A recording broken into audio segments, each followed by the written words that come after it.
गिला शिकवा नहीं था। पूरा दिन वो काम करता, मेहनत करता, दिन के एंड में जो थोड़ा बहुत पैसा मिलता वो जा करके अपने परिवार के साथ में थोड़ा सा टाइम स्पेंड करता और चैन से सो जाता। तो एक दिन रोज की तरह वो अपना काम खत्म करके अपने घर की तरफ जा रहा था, तो रास्ते में चलते चलते उसके मन में ख्याल आया कि ये भी कोई जिंदगी है कि सुबह से शाम तक मैं पत्थर तोड़ने का काम करता हूं और एंड में मेरे को थोड़े से पैसे मिलते हैं, जिसमें मुश्किल से मेरा और मेरे परिवार का गुजारा हो पाता है। काश कुछ ऐसा हो जाए कि कहीं से मुझे कोई ऐसी शक्ति मिल जाए कि जो भी मैं चाहता हूं वो सच हो जाए। वो अपने घर पर गया, उसने खाना खाया, लेकिन उसका ध्यान खाने की तरफ नहीं था, उसके दिमाग में यही ख्याल चल रहा था। उसके बाद में वो यही सोचते सोचते सो गया। फिर नींद आने के कुछ देर बाद उसको एक सपना आया। सपने में उसने देखा कि रोज की तरह वो अपना काम खत्म करके अपने घर लौट रहा था। रास्ते में उसने एक बहुत ही बड़ा घर देखा और उसके मन में आया कि काश ये घर मेरा होता और मैं इसका मालिक होता। और उसके सोचते ही वो उस घर का मालिक बन गया। उसको यकीन ही नहीं हो रहा था कि जो उसने सोचा वो बन चुका है। लेकिन उसकी खुशी ज्यादा देर नहीं टिक पाई, क्योंकि उसको एकदम से एक शोर सुनाई दिया। उसने अपने घर के बाहर देखा कि एक बहुत बड़ी रैली निकल रही है, जिसमें बीचों बीच एक पॉलिटिशियन है जो ऐसे ऐसे हाथ हिला रहा है, और वहां पर जितने भी लोग खड़े थे सब उसके नाम के नारे लगा रहे थे, उसके आगे हाथ जोड़ करके खड़े थे, सब उसको देखने के लिए तड़प रहे थे। तब उसको यह एहसास हुआ कि मैं कितना छोटा हूं उसके आगे। और फिर उसके अंदर से एक ख्याल उठा कि काश मैं ये पॉलिटिशियन होता और मेरे पास भी इतनी ही पावर होती जितनी कि इसके पास में है। बस उसका इतना सा सोचने की देर थी, वो पॉलिटिशियन बन गया। उसकी खुशी का ठिकाना नहीं था, क्योंकि उसके आसपास में हजारों लोगों की भीड़ थी और सब उसको देखने के लिए तरस रहे थे, तड़प रहे थे। लेकिन उसकी ये खुशी भी ज्यादा देर नहीं टिक पाई। धूप बहुत ही तेज थी और उस पॉलिटिशियन को आदत नहीं थी इतनी गर्मी में रहने की, तो उस धूप की वजह से उसको चक्कर आ गए और वो बेहोश होकर के गिर गया।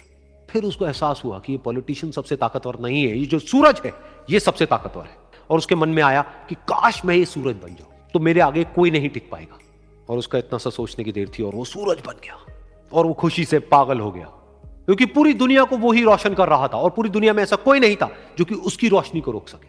लेकिन उसकी ये खुशी भी ज्यादा देर टिक नहीं पाई, क्योंकि कुछ ही देर बाद आसमान में कुछ काले बादल आए जिन्होंने कि उस सूरज की रोशनी को रोक दिया।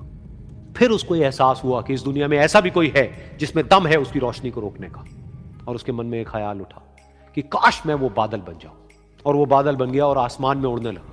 उसको ऐसा लगा कि मैं आसमान में उड़ रहा हूं और अब मैं जहां चाहे वहां जा सकता हूं। लेकिन कुछ देर बाद वहां पर एक बहुत तेज हवा का झोंका आया जो कि उन बादलों को उड़ा करके ले गया। और फिर उसे ये समझ आया कि ये जो बादल हैं वो सूरज की रोशनी को तो रोक सकते हैं, लेकिन हवा को नहीं रोक सकते। ये हवा उनको बहा करके ले जाती है। फिर उसके मन में आया कि काश मैं ये हवा बन जाऊं, और वो हवा बन गया। हवा बनने के बाद में उसको अपने अंदर एक अलग ही ऊर्जा का अनुभव हुआ।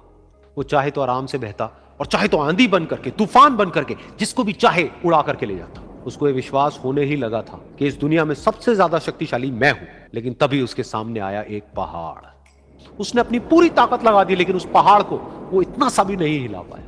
तब उसको यह एहसास हुआ कि इस दुनिया में कोई है जो हवा से भी ज्यादा शक्तिशाली है, जिसमें दम है उस हवा को रोकने का। फिर उसके मन में आया कि काश मैं ये पहाड़ होता, और वो पहाड़ बन गया। लेकिन हर बार की तरह इस बार भी उसकी खुशी ज्यादा देर तक नहीं टिक पाई।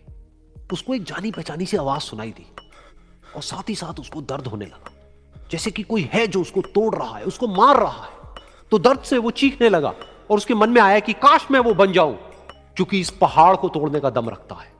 लेकिन इस बार उसकी एक ख्वाहिश पूरी नहीं हुई। वो रोने लगा, चीखने लगा, चिल्लाने लगा। उसने अपनी पूरी जान लगा दी, लेकिन इस बार वो नहीं बन पाया। उसका दर्द बढ़ता ही चला जा रहा था और दर्द की वजह से एकदम से उसकी नींद खुली और सामने शीशा था। उसने शीशे में देखा और उसको समझ आया कि सपने में मैं वो क्यों नहीं बन पा रहा था जो मैं बनना चाहता था, क्योंकि असलियत में मैं वो ही हूं। दुनिया सुनना नहीं देखना पसंद करती है कि आपने क्या किया। जिंदगी में कामयाब होने के लिए याद रखिएगा, ये मायने नहीं रखता है कि आपने कितना किया, मायने ये रखता है कि आप कितना कर सकते थे। जब लंका में पुल बनाया जा रहा था पत्थरों को जोड़ जोड़ कर सीता माँ को लाने के लिए, तो बंदरों के साथ साथ गिलहरियाँ भी वहाँ पत्थर भर रही थी। तो इन सब से कितना पत्थर ही उठेगा। एक बंदर आया तो उठा के फेंक दिया गिलहरी को, भाग यहाँ से, तो इतनी पत्थर बीच में ला रही है।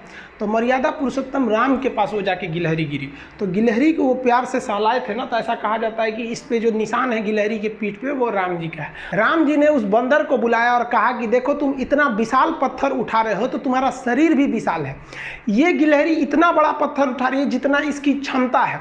तो आप अगर कामयाब होना चाहते हैं तो आप ये मत सोचिए कि आप हमने आज 8 घंटे पढ़ लिए या 8 घंटा मेहनत किए, आप ये सोचिए कि आप कितना कर सकते थे। और देखिए, जो सपने देखते हैं उनके लिए तो पूरी रात छोटी पड़ जाती है, और सपने पूरे करने वाले के लिए पूरा दिन छोटा पड़ जाता है। अगर आपके अंदर जिम्मेदारी है ना, तो आप यकीन मानिए आप चैन से सो नहीं पाएंगे।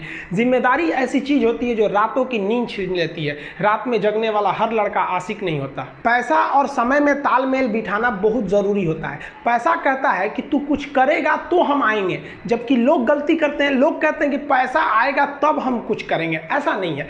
पैसा कहता है कि तू मुझे आज बचा ले, मैं कल तुझे बचा लूंगा। पैसा बेशक भगवान नहीं है और ना ये आपके साथ ऊपर तक जाएगा, लेकिन पैसा जब तक आपके साथ है ना, तब तक आपको नीचे गिरने नहीं देगा। देखिए, पैसा जीवन में बहुत कुछ है, बहुत कुछ, लेकिन पैसा सब कुछ नहीं है। इंसानियत मायने रखने चाहिए। समय के साथ आप कभी खिलवाड़ मत कीजिएगा। दुख की बात यह है कि समय बहुत कम है, लेकिन सुख की बात यह है कि अभी भी समय है। लेकिन समय के पास इतना समय नहीं है कि आपको दोबारा समय देगा। वक्त नहीं लगाइए आपको यह निर्धारित करने में कि क्या करना है, वरना वक्त निर्धारित कर देगा आपका क्या करना है।